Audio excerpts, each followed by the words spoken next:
Bonjour mes frères et sœurs en Jésus-Christ. Bonjour à tous les internautes qui sont parmi nous et qui nous font cet honneur de partager le culte en ligne. En ces temps bouleversants où nos pourquoi semblent être sans réponse, il est bon que l'humanité, ou du moins ceux qui croient que Dieu a tout créé, de prêter l'oreille à ces décrets. Car rien n'a été fait par hasard, et ce, dans les moindres détails.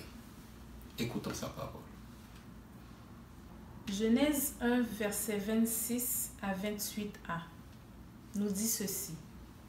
Puis Dieu dit, « Faisons l'homme à notre image, selon notre ressemblance, et qu'il domine sur les poissons de la mer, sur les oiseaux du ciel, sur le bétail, sur toute la terre, et sur tous les reptiles qui rampent sur la terre. » Dieu créa l'homme à son image.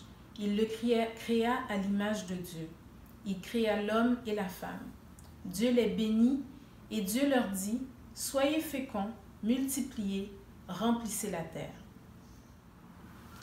Bon et tendre Père Céleste, nous te disons merci pour ta parole, cette parole qui vient nous enrichir, qui vient remplir notre cœur, Seigneur, qui vient nous bénir.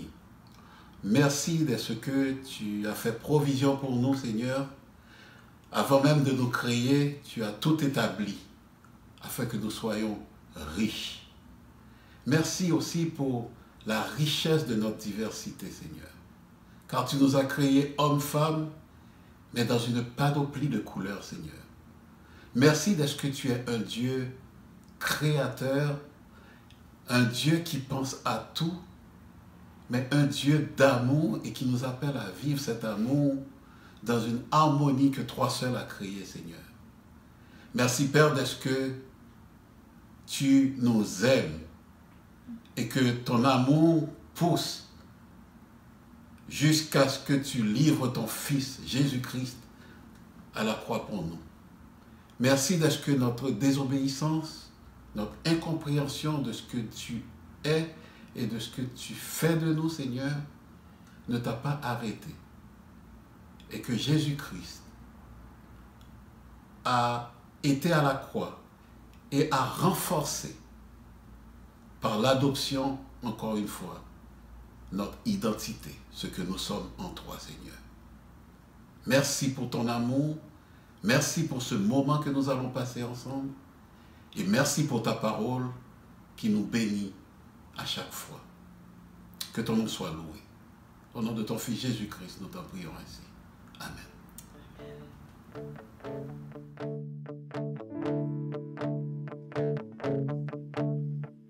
Ouvre les yeux de mon cœur, Père. Ouvre les yeux de mon cœur. Je désire te voir. Je désire te voir. Ouvre les yeux de mon cœur, Père. Ouvre les yeux de mon cœur. Je désire te voir. Je désire te voir. Te voir élevé, Seigneur. Resplendir dans toute ta gloire. Montrant ta puissance, ton amour. Car tu es saint, saint, saint. Ouvre les yeux de mon cœur, Père. Ouvre les yeux de mon cœur. Je désire te voir. Je désire te voir. Oui, Seigneur. Ouvre les yeux de mon cœur, Père. Ouvre les yeux de mon cœur. Je désire te voir. Je désire te voir. Te voir élevé, Seigneur. Resplendir dans toute ta gloire. Montrant ta puissance, ton amour. Car tu es saint, saint, saint. Saint, saint, saint.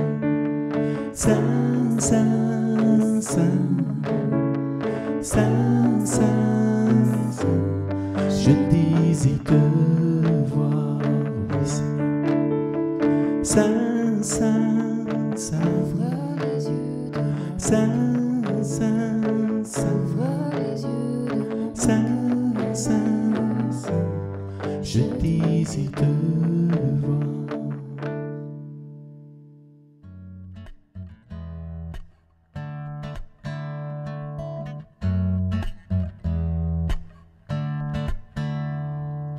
Me voici ébloui devant ta face, libre par le don de ta grâce. Me voici, l'être plein d'indignité, mais par la croix justifié.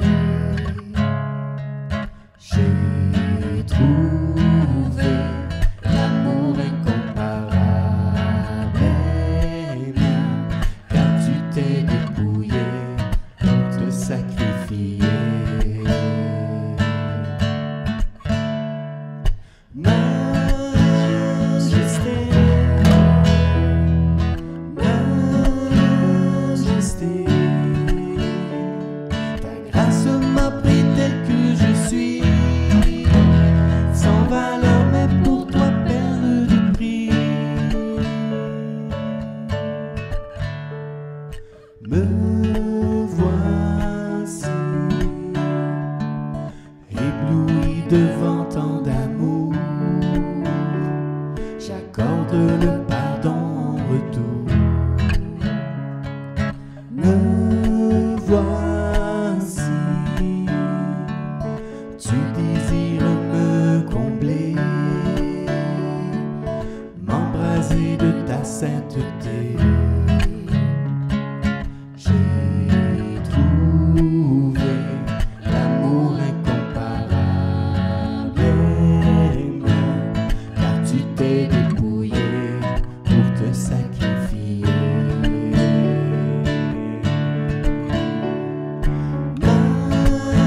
Majesté, majesté, ta grâce m'a pris tel que je suis. Sans pardon, mais pour toi, perle de prix. Majesté,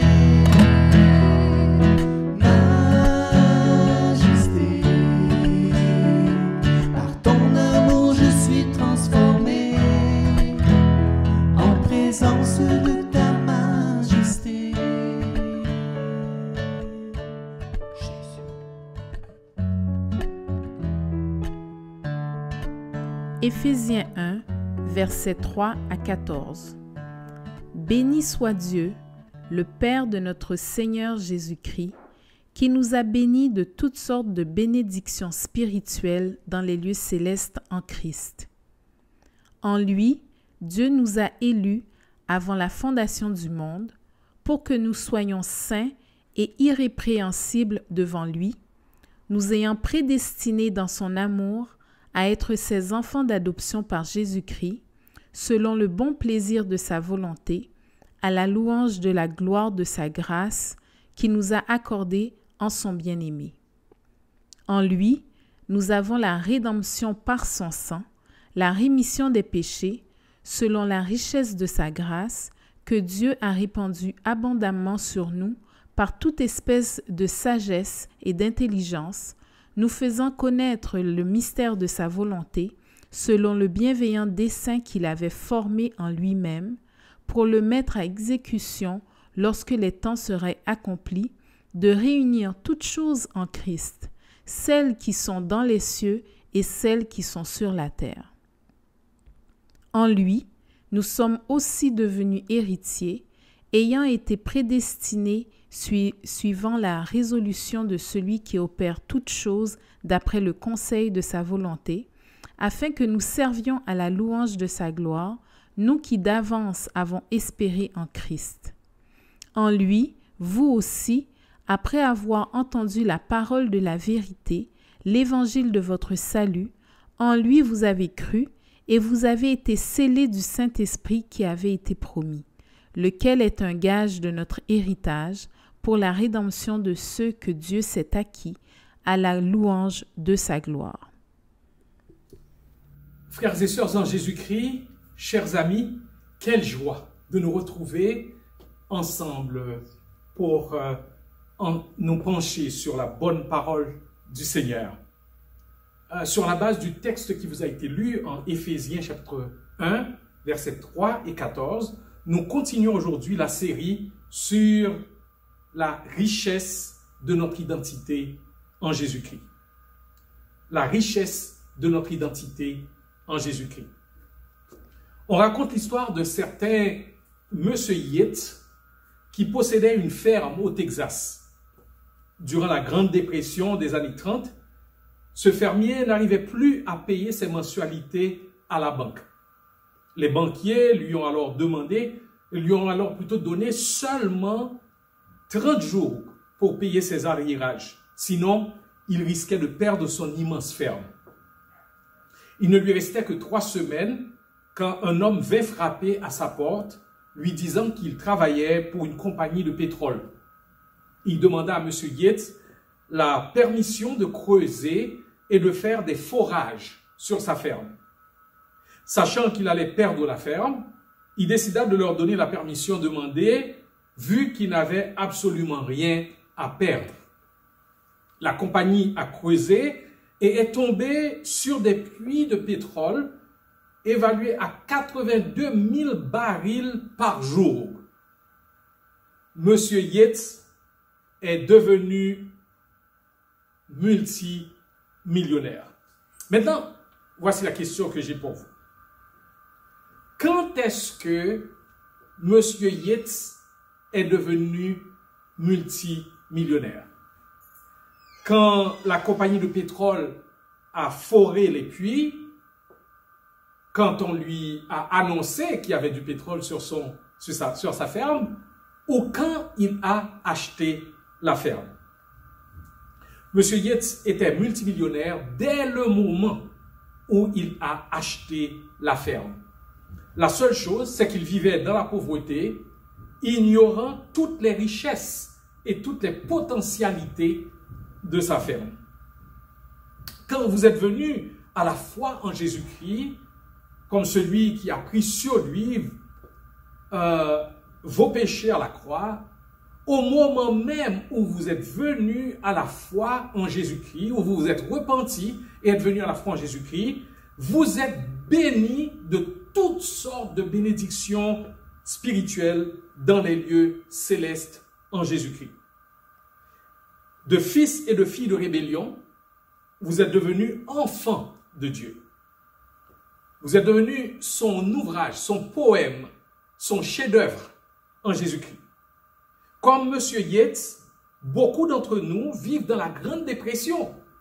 Nous vivons spirituellement pauvres, spirituellement vaincus, spirituellement faibles, spirituellement anémiques, même assis sur toute cette richesse qui est la nôtre, parce que nous ne savons pas ce qu'il y a dans les profondeurs de notre vie chrétienne. Nous ne considérons que ce qui se passe à la surface, avec les désappointements, les afflictions, les épreuves, et nous sommes disposés à tout abandonner, alors qu'en Jésus-Christ, nous avons une vie toute suffisante, une vie abondante, une vie victorieuse, une vie fructueuse, une vie éternelle. La vie éternelle. Nous sommes bénis au-delà de toute mesure. Alors, si c'est le cas pour toi, Dieu a un message aujourd'hui au travers de ce texte d'Éphésiens 1, versets 3 à 14, texte qui a été lu. L'apôtre Paul était en prison au moment où il a écrit cette lettre. Il devait alors avoir entre 25 et 30 années de marche avec le Seigneur Jésus-Christ. Humainement parlant, les perspectives d'avenir pour lui étaient sombres. Et il aurait pu avoir bien des raisons d'être déprimé. Pourtant, les lettres qu'il a écrites de sa cellule en prison, loin d'être des lamentations, sont des lettres fort excitantes et joyeuses. L'une d'elles, la lettre aux Philippiens, est même appelée lettre de la joie. Celle aux Éphésiens commence bien moins par des jérémiades que par un réel chant de louange. Comme le pasteur de notre illustration, je dirais, comme cette illustration vient de nous le montrer, eh bien, quelquefois, nous voyons tout simplement l'épreuve de ne pas pouvoir payer notre ferme, l'épreuve des désappointements, et nous passons à côté de toutes ces bénédictions que nous avons en Jésus-Christ. Je ne sais quelles circonstances difficiles monopolisent présentement ton attention, t'empêchant d'exploser en action de grâce devant Dieu en ce jour. Mais Dieu a un message pour toi, que je résume simplement. Tu es trop béni en Jésus-Christ pour être déprimé. Je répète, tu es trop béni en Jésus-Christ pour être déprimé. Compte tes bénédictions. Considère la richesse de ton identité en Jésus-Christ. Et j'aime bien ce que répète souvent un bon ami de notre famille d'église, le pasteur Michel Nadeau. Nous sommes bénis ben raides. Nous sommes bénis ben raides. En effet, nous allons sur la base du texte qui a été lu dans la lettre aux Éphésiens considérer un rapport avec les bénédictions de notre salut et de notre identité en Jésus-Christ. Premièrement, leur dispensateur. Deuxièmement, leur nature. Troisièmement, leur sphère. Et le dimanche suivant, nous verrons leur position de jouissance et enfin leur finalité. Voyons maintenant le dispensateur de nos bénédictions. En Éphésiens 1, verset 3, nous lisons « Béni soit Dieu, le Père de notre Seigneur Jésus-Christ, qui nous a bénis de toutes sortes de bénédictions spirituelles dans les lieux célestes en Jésus-Christ. » Béni soit Dieu, le Père de notre Seigneur Jésus-Christ. L'affirmation de l'apôtre Paul est formelle. Dieu, le Père de notre Seigneur Jésus-Christ, est le dispensateur des bénédictions qui sont le partage de toute personne qui a authentiquement mis sa confiance en Jésus-Christ comme son seul Seigneur, son seul Sauveur. Jacques, le frère de Jésus, dit que toute grâce excellente et tout don parfait viennent de Dieu, le Père des Lumières. L'adoration de l'apôtre dans les actions de grâce qu'il rend s'adresse à celui qu'il a identifié comme l'auteur de ces grâces et privilèges généreusement accordés à des hommes et à des femmes qui auraient mérité tout le contraire. De fait, nous aurions mérité le jugement, la condamnation, la séparation éternelle d'avec Dieu, des mots plus durs les uns que les autres dans le présent.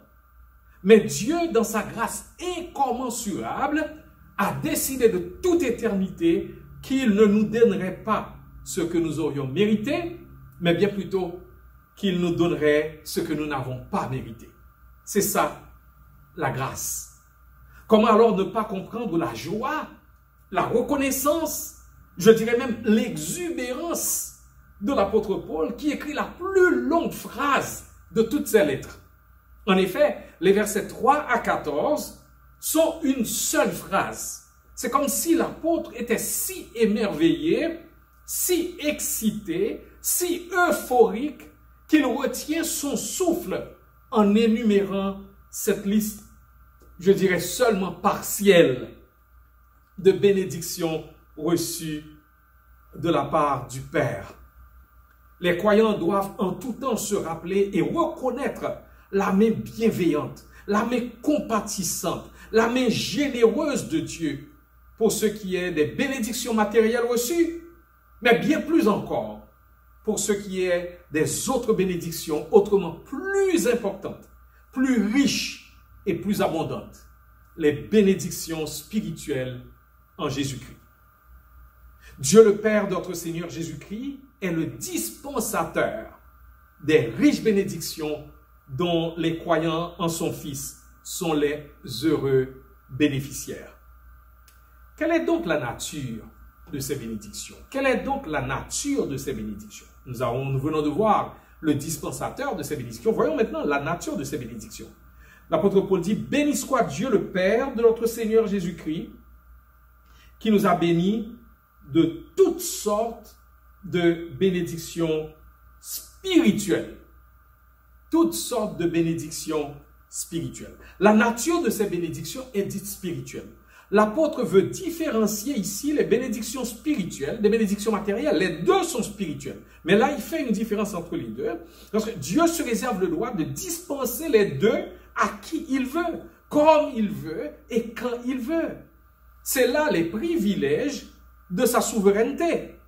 C'est-à-dire du fait qu'il est totalement en contrôle et qu'il n'a de compte à rendre à personne.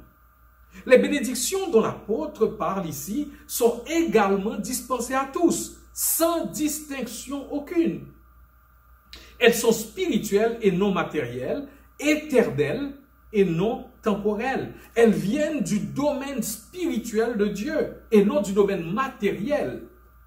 Ces bénédictions font partie des choses qui ne peuvent être saisies et comprises que par l'action de l'Esprit de Dieu, comme l'apôtre Paul en parle dans sa première lettre aux Corinthiens, au chapitre 1, versets 14 et 15. Il dit les choses spirituelles, c'est spirituellement qu'on en juge.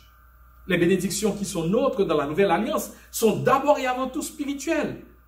L'Église en Amérique du Nord tend de plus en plus à oublier cette vérité et à vouloir adopter bien plus le rêve matérialiste de notre société que l'agenda du royaume de Dieu.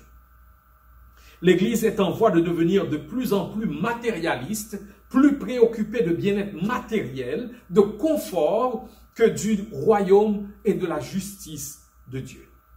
Cela fait dire à un pasteur du nom de John Courson, beaucoup de réunions d'église aujourd'hui ressemblent à des conventions d'Amway, avec des enseignements sur Deutéronome 28, mettant le focus sur une structure de pyramide financière et sur la manière de manipuler le système spirituel afin d'être béni matériellement. Fin de citation. Du fond de la prison où il écrit, l'apôtre Paul est loin de penser aux choses de la terre. Il a à l'esprit les choses d'en haut, où Christ est assis à la droite du Père. Les bénédictions qui réjouissent son cœur et inspirent son adoration sont des réalités spirituelles qui laissent indifférents les non-régénérés, c'est-à-dire les personnes qui ne sont pas encore sauvées. Et ce sont des réalités spirituelles qui leur paraissent même comme des folies qui suscitent leur répulsion. Quand l'apôtre en parle, il est si excité qu'il semble perdre le souffle en les énumérant avec une allégresse indescriptible. Charles Erdmann fait remarquer que ce texte est un hymne de 3 strophes avec un refrain. La première strophe, versets 1 à 6, parle du passé. Dieu le Père en est le sujet. Et elle se termine par « à la louange de la gloire de sa grâce ». La deuxième strophe, versets 7 à 12, parle du présent. Dieu le Fils est le sujet. Et se termine par « à la louange de sa gloire ». La troisième strophe, versets 13-14, parle du futur.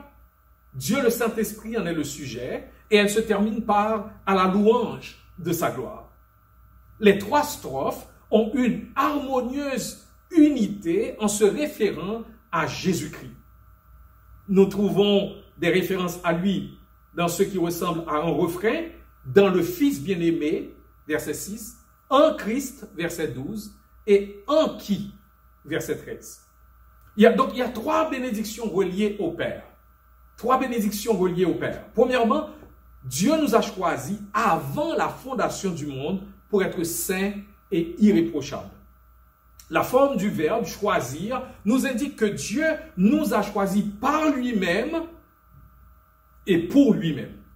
L'évangéliste Dwight Moody a dit une fois, et je le cite, « Je suis content que Dieu m'ait choisi avant ma naissance, parce que je ne pense pas qu'il m'aurait choisi après que j'ai vécu. » Il voulait souligner ainsi que réellement, il était si en extase devant ce choix de grâce qu'il dit, en considérant comment je suis et ce que j'ai fait, eh bien, je ne pense pas que le Seigneur m'aurait choisi après. Mais il nous a, la grâce, son amour manifesté dans sa grâce, a fait qu'il nous a choisis, même non pas dans l'ignorance de ce que nous allions faire, même tout en connaissant tout ce que nous allions faire, eh bien, il nous a choisis dans son amour. Oh, que nous pouvons réellement être en extase, dans l'allégresse, en pensant à ce choix de grâce. Deuxièmement, Dieu nous a prédestinés dans son amour. Cela veut dire qu'il nous a désignés d'avance à ressembler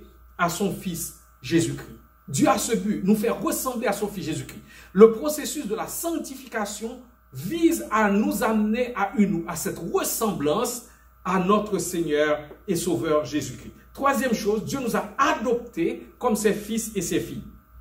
Bien que cette adoption ne sera pleinement réalisée qu'à la résurrection, elle reste une réalité dont l'Esprit de Dieu rend déjà le croyant conscient dès à présent, par le témoignage rendu à son esprit.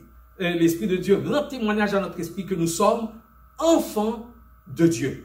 Romains 8, 15, 16, Galates 4, 6, Romains 8, verset 23, 1 Jean 3, verset 2, 1 Thessaloniciens 4, verset 14 à 17. Dans la deuxième strophe, nous trouvons 4 bénédictions liées à Dieu le Fils. Premièrement, nous sommes rachetés par son sang. Verset 7a. En lui, nous avons été élus, en lui, nous avons été, et en Dieu, le Père, nous avons été élus avant la fondation du monde pour que nous soyons saints et irréprochables. Nous ayons prédestinés dans son amour à être ses enfants d'adoption par Jésus-Christ, selon le bon plaisir de sa volonté, à la louange de la gloire de sa grâce, et qui nous a accordé en son Fils bien-aimé. En lui, nous avons la rédemption par son sang. Nous avons la rédemption par son sang. Nous sommes délivrés par le paiement d'un prix élevé. Ce n'est pas par de l'argent ou de l'or que nous avons été rachetés de la vaine manière de vivre que nous avons hérité de nos pères, mais par le sang de Jésus-Christ. Il y a un prix élevé qui a été payé pour toi, qui a été payé pour moi. Un prix inestimable, celui du Fils unique du Père qui n'a jamais péché, qui a pris ma place, qui a pris ta place à la croix de Golgotha. Deuxième bénédiction, nous sommes pardonnés et nous sommes rachetés par son sang, nous sommes pardonnés de nos péchés, verset 7b. Nous avons non seulement la rédemption par son sang, la rémission des péchés. C'est par ce sacrifice que nos péchés sont pardonnés, parce que sans effusion de sang, il n'y a pas de pardon. Troisième chose, nous sommes informés du plan de Dieu de réunir toutes choses en Christ, versets 9 et 10, qui nous dit, nous faisons connaître le mystère de sa volonté, selon le bienveillant dessein qu'il avait formé en lui-même pour le mettre à exécution, lorsque les temps seraient accomplis, de réunir toutes choses en Christ, celles qui sont dans les cieux et celles qui sont sur la terre. En Jésus-Christ, Dieu le Père nous révèle son dessein éternel. Son plan c'est de réunir tout en son Fils Jésus-Christ. Quatrièmement, nous sommes faits héritiers du Père et co-héritiers avec Christ. Nous continuons de dire, en lui, nous sommes aussi devenus héritiers, verset 11, et ont été prédestinés selon la résolution de celui qui opère toutes choses d'après le conseil de sa volonté, afin que nous servions à la louange de sa gloire, nous qui d'avance avons espéré en Christ. Donc, c'est-à-dire, tout ce qui est au Père appartient au Fils Jésus-Christ et constitue l'héritage partagé entre le Fils et les fils et filles adoptés par le Père. Voilà pour ce qui est des bénédictions dont les croyants jouissent en Jésus-Christ. Voyons maintenant les bénédictions liées à l'Esprit de Dieu. Première bénédiction, nous avons cru après avoir entendu l'Évangile. En Romains 10, verset 17, il est dit, la foi vient de ce qu'on entend, et ce qu'on entend vient de la parole de Christ. C'est par l'action de l'Esprit de Dieu, appelé l'Esprit de vie, en Romains 8, verset 2, que la parole de Dieu produit la foi qui sauve. La parole de Dieu produit la foi qui sauve. C'est l'Esprit de Dieu qui convainc les cœurs de péché, de justice et de jugement. Selon Jean 18, Jean 16 plutôt, verset 8 à 11. Et c'est l'Esprit de Dieu qui applique l'œuvre du Fils dans la vie du croyant. Le Père a conçu le plan de salut, le Fils a réalisé le plan du salut, et l'Esprit applique l'œuvre du salut et l'œuvre du Fils dans la vie du croyant. Deuxième chose, nous avons été scellés du Saint-Esprit, verset 13. En lui, vous aussi, après avoir entendu la parole de la vérité, l'évangile de votre salut, en lui, vous avez cru et vous avez été scellés du Saint-Esprit qui avait été promis. L'Esprit Saint est le sceau de Dieu, le sceau apposé sur le croyant comme signe de sécurité. Et on peut voir Daniel 6, 17, Matthieu 27, versets 62 à 66, signe d'authenticité, 1 Roi 21, versets 6 à 16. Un sceau est un signe d'authenticité, signe de propriété. Jérémie 32, verset 10. Signe d'autorité. Esther 8, verset 8 à 12. L'Esprit Saint est la compte de Dieu sur l'héritage promis à ses enfants par adoption. Ce n'est là qu'une partie des bénédictions que Dieu nous a accordées. Lisez le reste de la lettre aux Éphésiens. Lisez les autres livres du Nouveau Testament et vous vous réjouirez à la découverte de toutes ces bénédictions qui sont vôtres.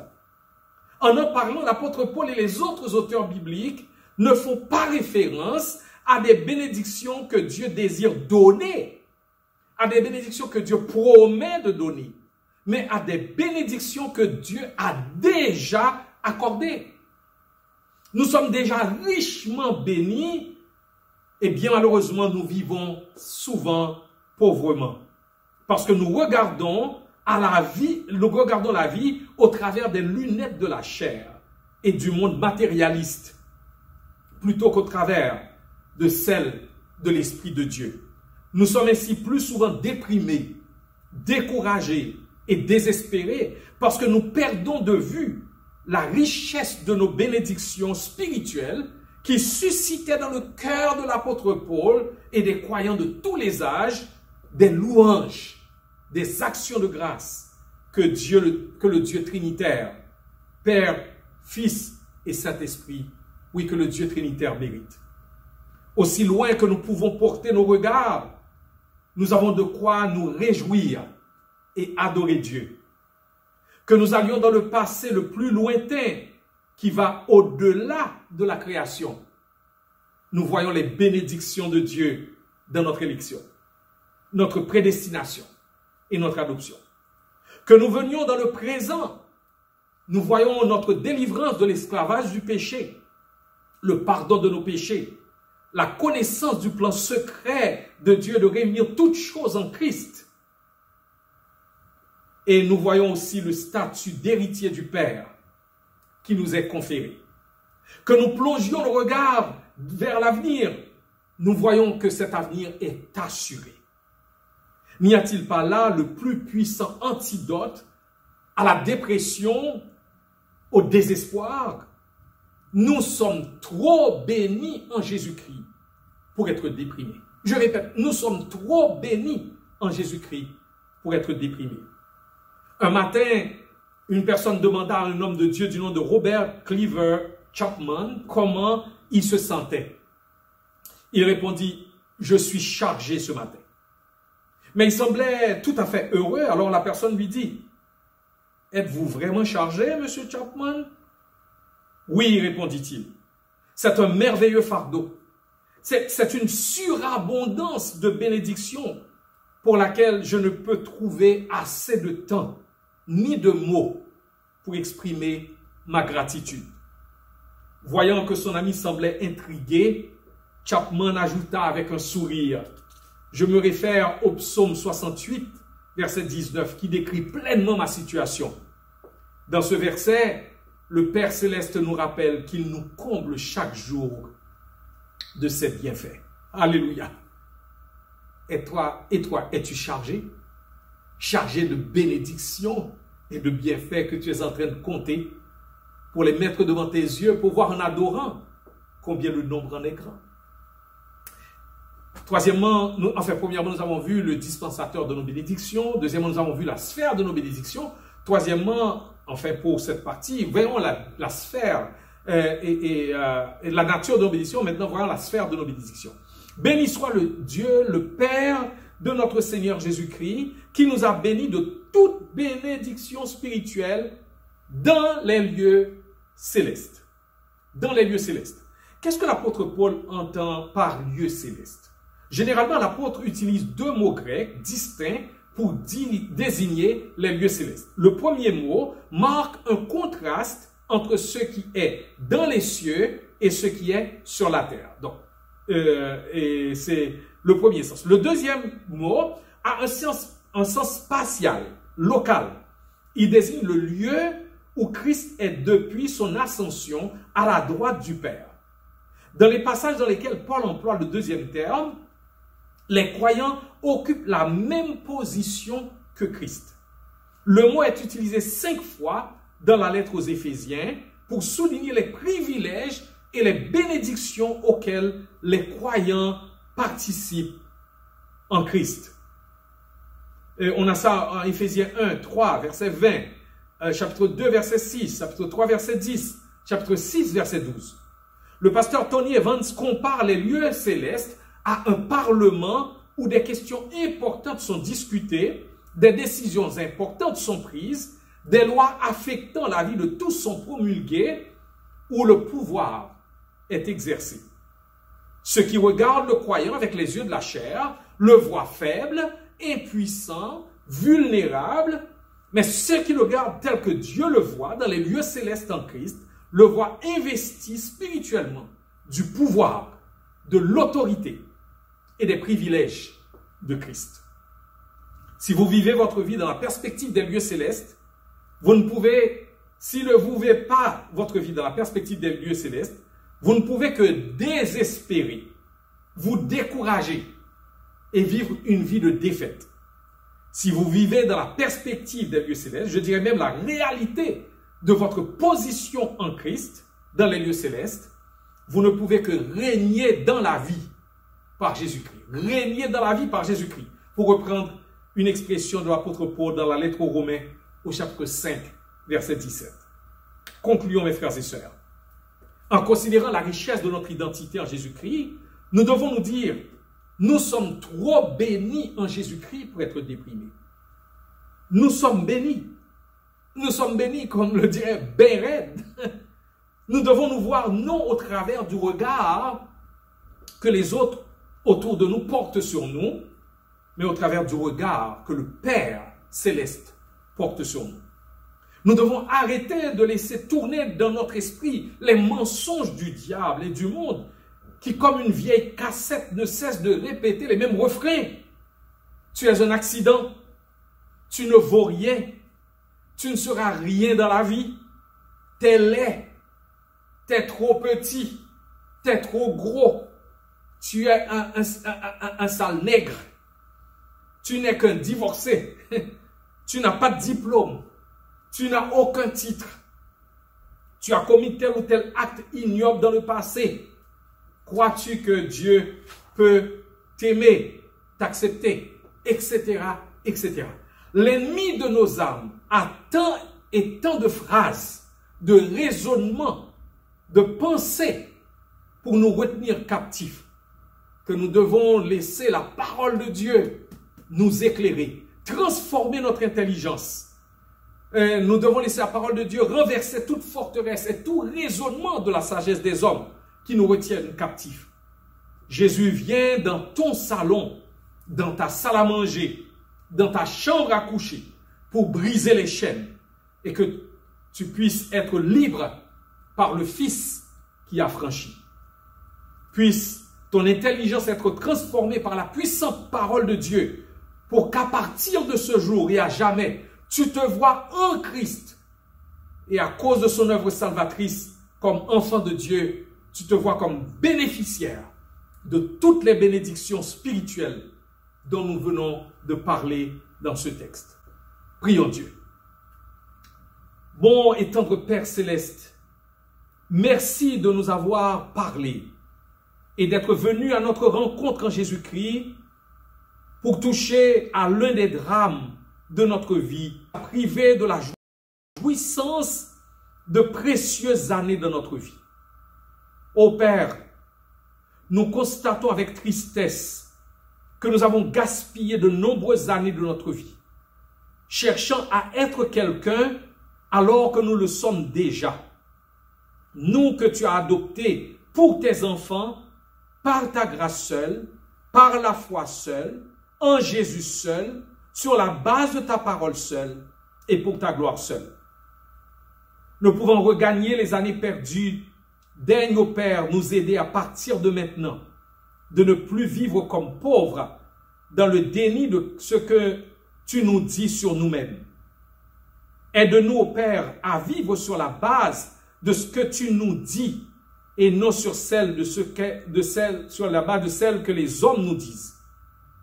Nous voulons que ce soit ta vision de nous qui prime et que nous voyons non au travers du regard des gens qui nous entourent, mais au travers de ton regard d'amour, de grâce et de bonté sur nous.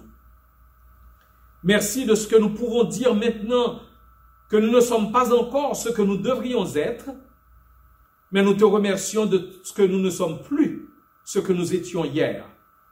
Nous sommes des riches en Jésus-Christ, qui bien malheureusement ont vécu pauvrement. Que la transformation que tu as produite en nous devienne visible, évidente, en ce qu'elle change notre façon de penser, de parler, d'agir, de réagir. Nous te demandons tout cela au nom et par les mérites de Jésus-Christ, notre Sauveur, notre Seigneur, notre vie, notre résurrection, notre berger, notre avocat, notre pain de vie, notre seul médiateur entre toi et nous, notre souverain bien, notre satisfaction profonde, notre espérance. Oui, exauce-nous en son nom et en son nom seul. Amen.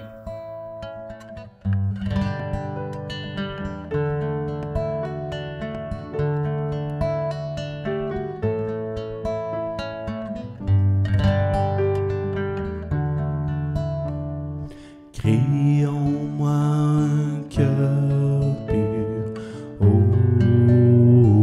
Dieu. Renouvelle en moi un esprit bien disposé. Crée en moi un cœur pur, ô Dieu. Renouvelle en moi un esprit bien disposé. Ne me rejette pas loin de ta face. Ne me retire pas ton Esprit Saint. Rends-moi la joie de ton salut et qu'un esprit de bonne volonté me soutienne. Crée en moi un cœur pur, ô Dieu. Renouvelle en moi un esprit bien disposé. Crée en moi un cœur pur, ô Dieu. Renouvelle en moi un esprit bien disposé. Ne me rejette pas loin de ta face. Ne me retire pas ton Esprit Saint. Rends-moi la joie de ton salut et qu'un esprit de bonne volonté me soutienne. Et qu'un esprit de bonne volonté me soutienne.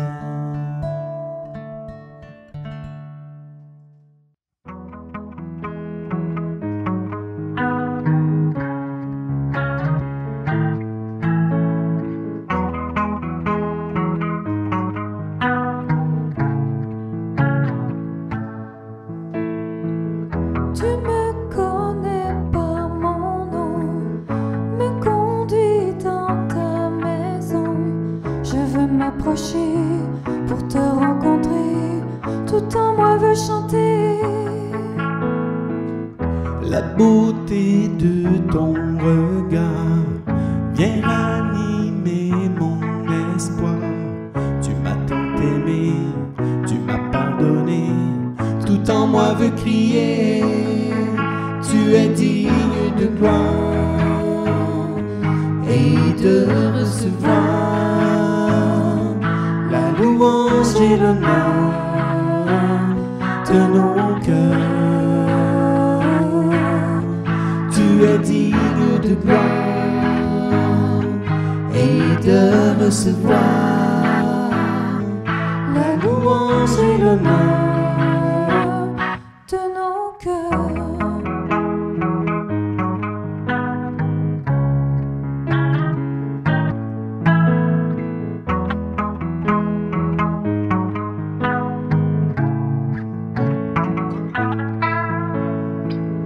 Tu me connais par mon nom, me conduis dans ta maison.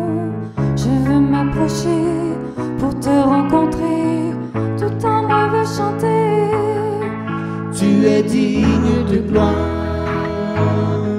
et de recevoir la louange et l'honneur de nos cœurs. Tu es digne de gloire et de recevoir la louange et l'honneur de nos cœurs. Vous qui croyez, allez et devenez dans la réalité qui vous êtes par définition, des enfants de Dieu. Vous qui pensez que vous êtes naturellement enfants de Dieu parce que vous êtes nés dans une famille chrétienne, allez lire Jean 1, 12. Il est dit que c'est seulement ceux qui reçoivent Jésus-Christ, qui croient en son nom, qui reçoivent le pouvoir de devenir enfants de Dieu. La possibilité de le devenir t'est offerte. Et tu peux aujourd'hui même accepter cette offre de grâce de Dieu. Il te faut reconnaître qu'au lieu d'être né enfant de Dieu, tu es né fils et fille de rébellion, enfant de colère, selon Éphésiens 2, versets 1 à 3. Pour recevoir la vie que Dieu donne en Jésus-Christ et devenir son enfant, il te faut confesser que tu avais jusqu'ici fait un gouvernement de toi, par toi et pour toi. Il te faut faire volte-face quant à cette vie d'autonomie par rapport à Dieu. Et il te faut lui demander sincèrement pardon d'avoir bravé son autorité, méprisé son amour manifesté à la croix, et d'avoir et tu dois mettre tout ton poids sur Jésus-Christ qui a payé à ta place la dette astronomique de tes péchés, en prenant sur lui toute la charge de la colère du Dieu saint à ta place et à ma place. C'est ainsi que tu peux naître de nouveau, devenant enfant de Dieu et entrer au bénéfice de toutes ces bénédictions dont nous avons parlé tout au cours de cette série sur la richesse de l'identité en Jésus-Christ. Nous poursuivrons cette prédication dimanche prochain en voyant les deux autres points, la position de nos bénédictions et aussi la finalité de nos bénédictions. Alors, que la grâce et la paix de Jésus-Christ soient avec vous. Allez, faites tout le bien possible, à toute personne possible, en tout lieu possible, par tous les moyens possibles. Faites tout le bien possible en partageant la bonne nouvelle du salut par grâce en Jésus-Christ et en manifestant la compassion et la bonté de Jésus-Christ envers tous, sans égard à la couleur de la peau, à la nationalité, au niveau d'instruction, au statut socio-économique, au sexe et à la religion. Bon dimanche, bonne semaine et bonne mission à chacun de vous.